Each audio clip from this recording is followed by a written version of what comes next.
Diabetes एक ऐसी बीमारी है जो आम तौर पर ज्यादातर भारतीयों को होती है, और हमने ये एक्सेप्ट कर लिया है कि जैसे 40-45 साल के होंगे तो हमें ब्लड प्रेशर हो जाएगा, हमें डायबिटीज हो जाएगी।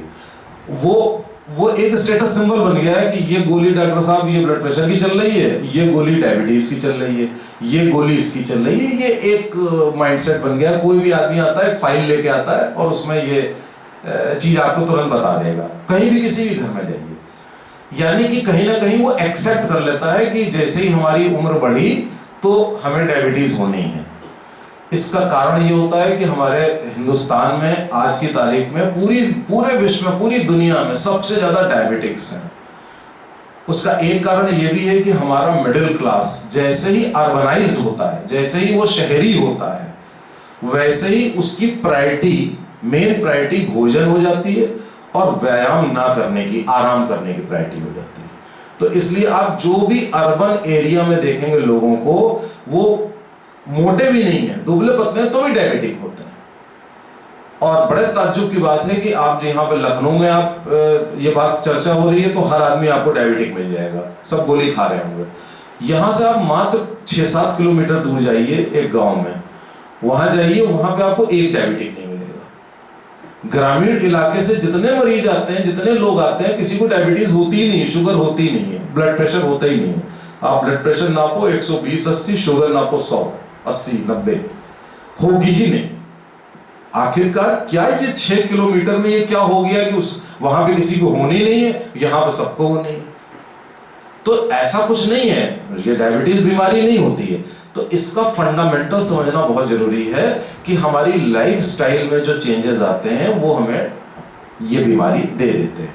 अब नेचर का प्रोटोकॉल समझिए। नेचर ये कहती है कि आपको 20-25 साल तक आपको कैलोरी की जरूरत है, क्योंकि आप काम करते हैं, उछलते कूदते हैं, आप जाने कितने कार्य करते हैं, तो हम 20-25 तक आपको ठीक रखेंगे। उसके बाद या तो आप कैलोरी कम कर दीजिए या आप उतनी ही एक्टिविटी करिए। अब ग्रामीण इलाके का आदमी, वो जो बच्चा जितना चल रहा था उतना ही 40 साल का आदमी चल रहा है, उतना ही 80 साल का आदमी चल रहा है। तो वो तो उतना ही पैदल चल रहा है, उतना ही वो खेत में जाएगा 3-4 किलोमीटर दूर, वहां जाके खुरपी चलाएगा, व्यायाम भी हो रहा है उसका। और शहर में वो आदमी है, वो सुबेरे उठ के ब्रेकफास्ट ले लेगा, दोपहर में लंच ले लेगा, रात में डिनर ले लेगा। वो समय के हिसाब से खाता है, वो इस हिसाब से नहीं खाता है कि उसको भूख लगी है। वो ये नहीं सोचता कि वो सोचता है कि अब ब्रेकफास्ट का टाइम है तो ब्रेकफास्ट करना, अब लंच का टाइम है तो इट्स टाइम फॉर लंच। अगर आप ज्यादातर लोगों से पूछिए कि भाई लंच पे जा रहे हो, तुम्हें भूख लगी कि नहीं लगी, तो आई एम कॉन्फिडेंट कि आपको 80% लोग कहेंगे यार भूख तो नहीं लगी है, लेकिन यार लंच टाइम है तो लंच करना ही करना है। और तो ये दिन भर ये चीज होती है कि हम टाइम के हिसाब से खाते हैं। अच्छा, टाइम के हिसाब से खा तो लिया, लेकिन टाइम के हिसाब से व्यायाम, हमारा एक्टिविटी बिल्कुल नहीं है। आप खाते किस लिए हैं? आप खाते जिंदा रहने के लिए नहीं है। आप खाते हैं कि आपको कैलोरी मिले ताकि आप कुछ कार्य कर सकें, आप दौड़ा भागी कर सकें, क्योंकि हमारी जो बॉडी डिजाइन है वो जंगल के अनुसार है। हम जंगल में हुआ करते थे एक जमाने में भाई, तो हम वहां दौड़ा भागा करते थे, कहीं पेड़ पे चढ़ा करते थे, कहीं कुछ किया करते थे। तो हमारी बॉडी डिजाइन उस तरीके से, हर जीव की उसी तरीके से होती है। अब आपने क्या चेंज किया कि आपने एक घर बनवा लिया, आपने चलने के लिए कार ले ली, मोटरसाइकिल ले ली, रहने के लिए घर ले लिया, उसमें एक बेड बना लिया, बेड पे आप लेट गए, लेकिन आपने खाने में परिवर्तन नहीं किया, खाना बढ़ा लिया। जंगल में शेर 1-1 महीने तक भूखा रहता है, 1 महीने के बाद उसको हिरन मिलता है खाने के लिए, और 1 महीने तक वो भूखा रहे। सांप 6 महीने में एक बार किसी को निकलता है, 6 महीने तक भूखा रहता है। और हमने कर दिया कि ब्रेकफास्ट है, अब लंच है, अब डिनर है। कभी कभी तो क्या होता है 12 बजे आदमी ब्रेकफास्ट करता है, 1 बजे लंच करता है, 1 घंटे के बाद। अजीब सी बात है। ये जो लाइफस्टाइल के चेंजेस होते हैं, इससे क्या होता है कि हमारी कैलोरीज पाइल अप करनी, जिस चीज की जरूरत नहीं है आप उसको दे रहे हो। Your body is like a bank, जो आप डिपॉजिट करते हो और जो आप खर्च करते हो वो आपका बैंक बैलेंस बनता है। वैसे ही ये एक बैलेंस बन रहा है बॉडी, कि आप जो ले रहे हो और जो खर्च कर रहे हो, अब ले तो रहे हो, खर्च तो कर ही नहीं रहे हो। अब बैलेंस बना तो या तो मोटे हो गए, अब मोटे भी एक लिमिट तक हो गए तो क्या होगा, आपकी जो खाना खा रहे हो वो शुगर में कन्वर्ट हो जाएगी। अब शुगर में कन्वर्ट हो गई, उसके पीछे नेचर का क्या गेम प्लान है कि शुगर में कन्वर्ट हो जाएगी तो आपको एक्चुअल में शुगर नहीं मिलेगी। Starvation amidst the plenty. What is diabetes? Diabetes में आदमी स्टार्व करता है, वो खाना खा रहा है लेकिन उसकी सेल्स स्टार्व कर रही। क्यों?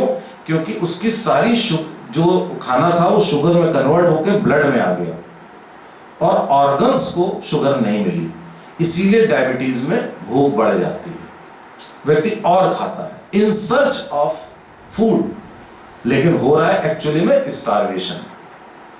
और वो कह रहा है मुझे भूख लगी तो मैं क्यों ना खाना खाऊं, वो और खाना खाता है, उसको प्यास लगती है वो और पानी पीता है, उसको पेशाब लगती है क्योंकि वो पानी ज्यादा पी रहा है, खा ज्यादा रहा है।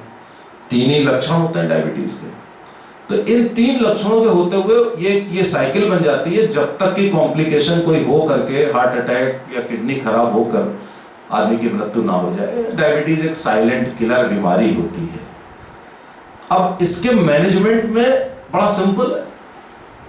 दो किस्म की डायबिटीज होती है, टाइप 1 टाइप 2। टाइप 1 डायबिटीज वो होती है जो बचपन से ही आपकी बॉडी में इंसुलिन नहीं बन रहा है, वो डिजीज है, बीमारी है। टाइप 2 क्या होती है, जो मैं बता रहा था अभी तक कि जैसे ही 40 साल के हुए आपकी लाइफस्टाइल, वो लाइफस्टाइल की वजह से होती है। वो नेचर का प्रोटोकॉल है कि भैया अब जरूरत नहीं कैलोरी की, क्यों खा रहे हो, स्पेंड करो, वो भी नहीं कर रहे।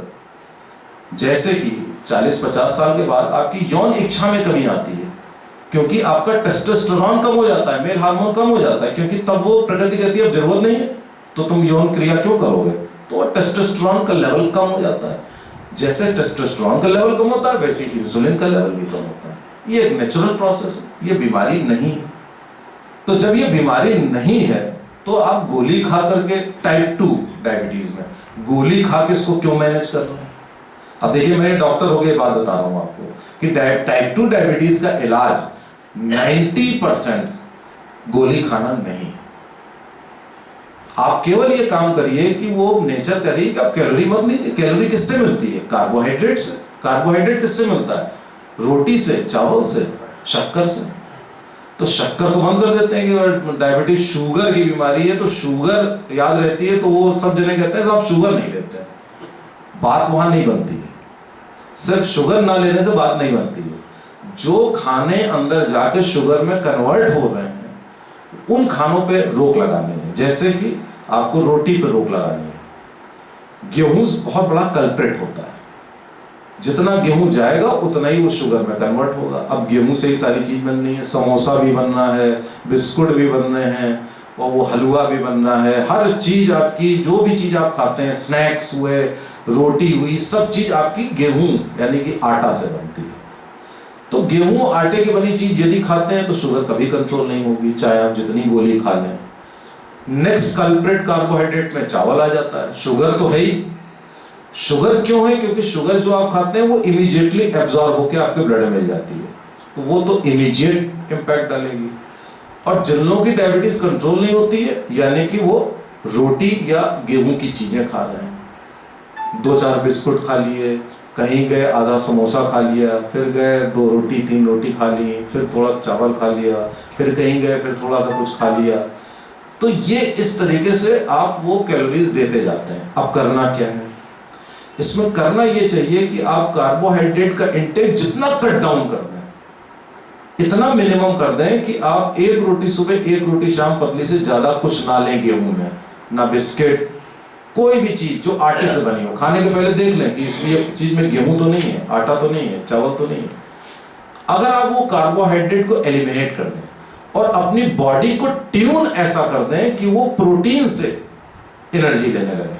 अब प्रोटीन किस चीज में, कि अब आप जैसे कि आपने बादाम ले लिया, आपने अखरोट ले लिया, जो लोग अंडा खाते हैं अंडे की सफेदी ले ली, फैटलेस दही ले लिया, थोड़ा सा उबला चना ले लिया, तो फ्रेश वेजिटेबल्स ले ली, कम मीठे पपीता टाइप के, अमरूद टाइप के फल ले लिए। जब आप इस टाइप की चीजें लेते हैं रिपीटेडली तो आप बॉडी को एक सिग्नल देते हैं कि हम प्रोटीन, वैसे तो प्रोटीन की जरूरत होती है मात्र 20-25%, लेकिन अगर आप प्रोटीन 50% लेने लगे अपनी डाइट में और कार्बोहाइड्रेट को बिल्कुल मिनिमाइज कर दें, तो आपको डायबिटीज के लिए किसी दवा को खाने की जरूरत ही नहीं पड़ेगी, क्योंकि शुगर बढ़नी है कार्बोहाइड्रेट के कन्वर्जन से, प्रोटीन के कन्वर्जन से नहीं। क्योंकि प्रोटीन जब जाती है तो एक कॉम्प्लेक्स प्रोसेस होता है इसको डाइजेस्ट करने का, वो शुगर को नहीं बढ़ाता है, यहां तक कि फैट तक नहीं बढ़ाता है। लेकिन फैट को इसलिए रिस्ट्रिक्ट करते हैं क्योंकि ज्यादातर लोग 40, 45, 50 तक थोड़े से बल्की हो जाते हैं, तो इसलिए फैट को भी रिस्ट्रिक्ट करते हैं। तो अगर डाइट को आपने चेंज कर दिया इस तरीके से धीरे धीरे, जैसे ही आप 35 पार किए आपने डाइट को चेंज करना शुरू कर दिया, तो आप उस पाले में जाएंगे ही नहीं। दूसरा फंडामेंटल है कि आपको जो आपने बैंक में जमा किया उसको खर्च भी करना है। तो आपने अगर ध्यान किया, ध्यान के बाद प्राणायाम से आपने अपनी मेटाबॉलिक रेट तेज करी, उसके बाद आपने व्यायाम किया, तो अगर आप 5 किलोमीटर ब्रिस्क वॉक करते हैं तो उससे क्या होता है, उससे एक्सरसाइज से आपकी बॉडी में इंसुलिन रिसेप्टर्स होते हैं। रिसेप्टर बॉडी में हर चीज को काम करने के लिए रिसेप्टर्स होते हैं, वो रिसेप्टर जब सिग्नल देते हैं तभी काम होता है। डायबिटीज की बीमारी में जो इंसुलिन के रिसेप्टर्स होते हैं, जो इंसुलिन को लेकर सिग्नल देते हैं बॉडी को, वो रिसेप्टर बहुत कम हो जाते हैं। रिसेप्टर बढ़ाए जा सकते हैं। रिसेप्टर को बढ़ाने की सबसे बड़ी टेक्निक होती है एक्सरसाइज। जब आप पैदल चलते हैं, जितना पैदल चलते हैं, जितनी एक्सरसाइज करते हैं, तो वो रिसेप्टर्स एक्टिवेट रहते हैं। जैसे ग्रामीण इलाकों में नहीं होती, मैंने बताया, वो इतना पैदल चल रहा है, खुरपी चला रहा है, सामान उठा रहा है कि उसके रिसेप्टर्स एक्टिव हैं, क्योंकि वो बॉडी को सिग्नल दे रहा है, वो कमांड दे रहा है बॉडी को कि हम काम कर रहे हैं, I am needed in this world, ये कमांड दे रहा है। तो बॉडी क्या कर रही है, रिस्पॉन्ड कर रही है रिसेप्टर्स को एक्टिवेट करके। अब आप बैठे रहेंगे, लेटे रहेंगे, घर में रहेंगे, कोई काम नहीं करेंगे, बिल्कुल बैठे हैं एसी में, तो क्या होगा, रिसेप्टर्स आपके सब इनएक्टिव हो गए। तो एक्सरसाइज का सबसे बड़ा रोल ये होता है कि एक्सरसाइज से नंबर ऑफ रिसेप्टर्स बढ़ते हैं आपकी बॉडी में, रिसेप्टर्स बढ़ते चले जाते हैं आपकी बॉडी में, और धीरे धीरे आप जो खर्च करते हैं कैलोरीज, तो आपका हार्ट और लंग वो लगातार एक्सरसाइज करके ऑक्सीजन का प्रॉपर यूटिलाइजेशन करता रहता है।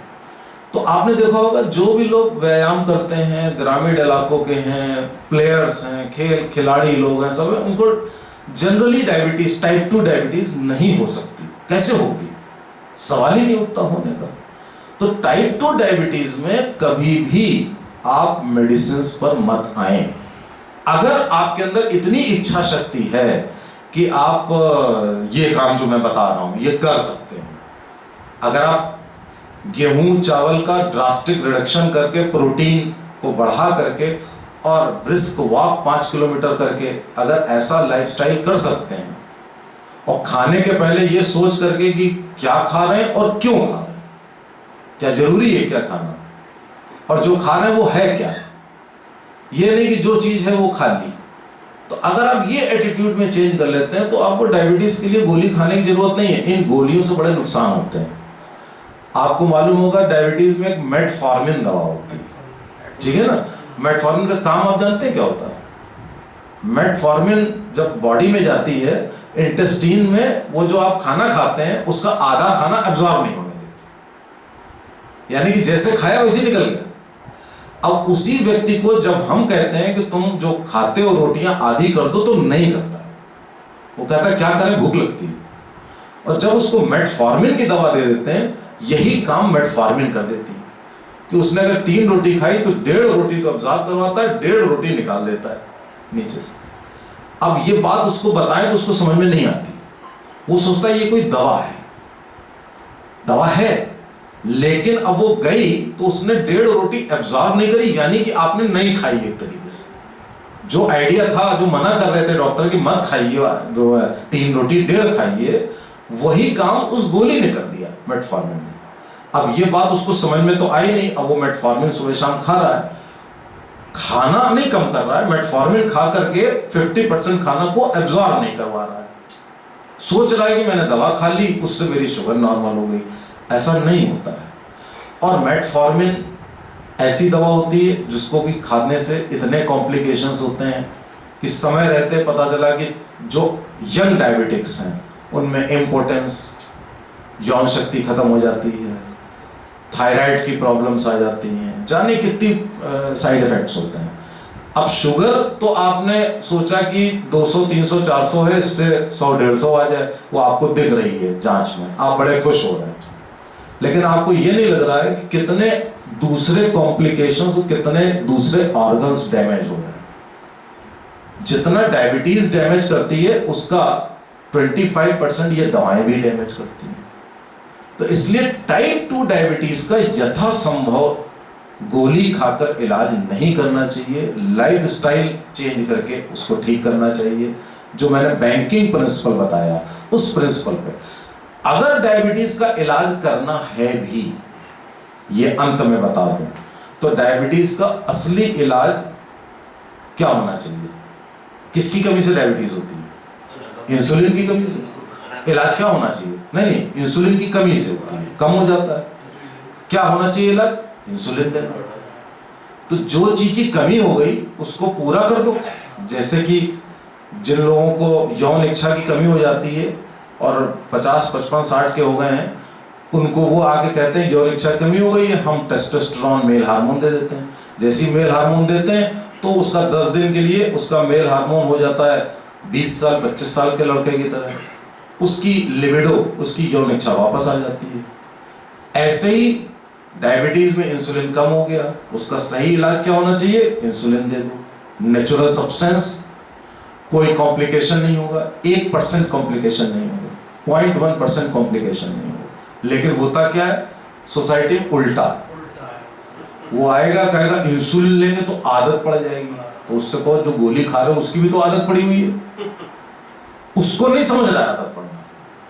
अब आजकल इंसुलिन के बहुत अच्छे अच्छे पेन आ गए हैं जिसमें पता भी नहीं लगता है कि मच्छर भी काटेगा, ऐसा भी नहीं पता लगता है। बस केवल पानी की भी जरूरत नहीं होती, केवल एक दबाना होता है और इंसुलिन चली जाती है। अब जो चीज सही है उसका उल्टा समझ रहा है वो, कि इससे आदत पड़ जाएगी, इसको इंजेक्शन लगाना पड़ जाएगा। अब वो पुराने जमाने में इंजेक्शन लगाया जाता था, अब आजकल तो केवल इंसुलिन पेन है, पेन है, आपने यहाँ से हटाया, कट से यूं किया पेट में और लग गई। तो जो चीज बॉडी कर रही थी वो चीज आपने आर्टिफिशियली कर दी।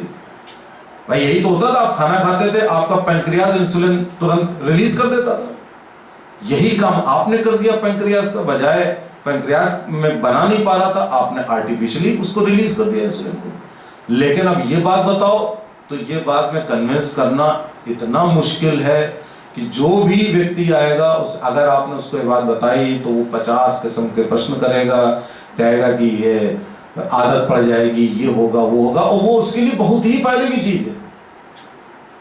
पहले ही थी लाइफस्टाइल को चेंज, उस पर भी नहीं तैयार है। दूसरी थी इंसुलिन, उस पर भी नहीं तैयार है। तैयार किस चीज पे? जो उसके लिए बहुत ही हानिकारक है, उस पर वो तैयार है। तो ये डायबिटीज में जो लोग हैं, मैं इसलिए ये चर्चा कर रहा हूं कि इन चीजों को आपको लोगों को बताना चाहिए, क्योंकि ये बीमारी नहीं है, ये बीमारी नहीं है, कतई बीमारी नहीं है। लेकिन चूंकि ये संबंधित है, साइलेंट किलर डिजीज है, तो इसलिए ये चीज व्यूज को स्प्रेड करना चाहिए कि आप लाइफस्टाइल चेंज करें। नहीं कर पा रहे हैं किसी भी तरीके से, किसी पर्टिकुलर टाइम पे नहीं कर पा रहे हैं, तो आप इंसुलिन ले लीजिए। लेकिन आप कृपा करके आप मेटफॉर्मिन ये सब जो गोलियां खाते हैं, ये भाई हर डॉक्टर आपको आधे घंटे तक समझाएगा नहीं, हमारी तरह वो समझाएगा नहीं। वो कहेगा तुम आए भैया तो ये लो गोली लो खाओ, क्योंकि हम जैसी कहेंगे कि तुम एक रोटी खाओ, वो कहेगा कि यार भूख लगती क्या करें। और वो जैसे ही 3 दिन तक अगर वो शुगर कंट्रोल कर ले तो उसको भूख नहीं लगेगी।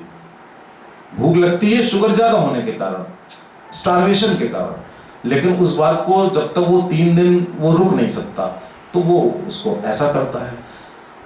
तो आज इस चर्चा में आप इस चीज को बिल्कुल गांठ बांध के रख लें कि डायबिटीज बीमारी नहीं है।